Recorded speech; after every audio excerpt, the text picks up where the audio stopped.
Welcome back to You Heard It Here with Dr. Gary. Today, we're going to look at another reason why we should not be using Q-tips in the ears. I'm sure your parents told you not to put anything in your ear smaller than your elbow. Well, Q-tips are definitely smaller than your elbow. This patient has pushed the wax and skin all the way back to the eardrum. Using the alligator forceps, we're able to remove a large chunk of the wax and dead skin, but as you can see, there's still more back there and it's right up against the eardrum. Using the curette or the Jobson horn, we're going to very gently pull this wax and skin down and away from the eardrum.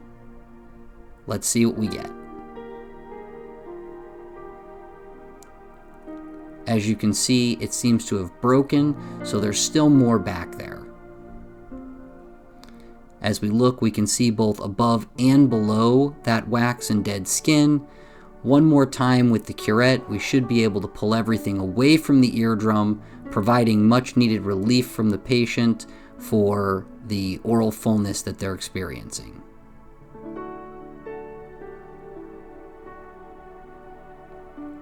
Now we've got it down and away from the eardrum. We'll slide this wax and dead skin out the bottom of the ear canal.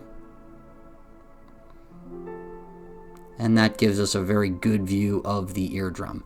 You can see how angry and red that area around the eardrum is. Did you know the malleus, incus, and stapes, the three bones of the middle ear, are the smallest bones in the human body? The ear is pretty amazing.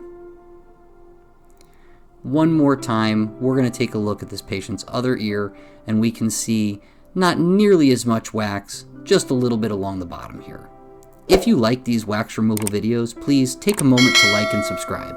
It really helps us know what type of content you like and encourages us to keep bringing this to you. This has been You Heard It Here with Dr. Gary. Thank you, and we'll see you in the next video.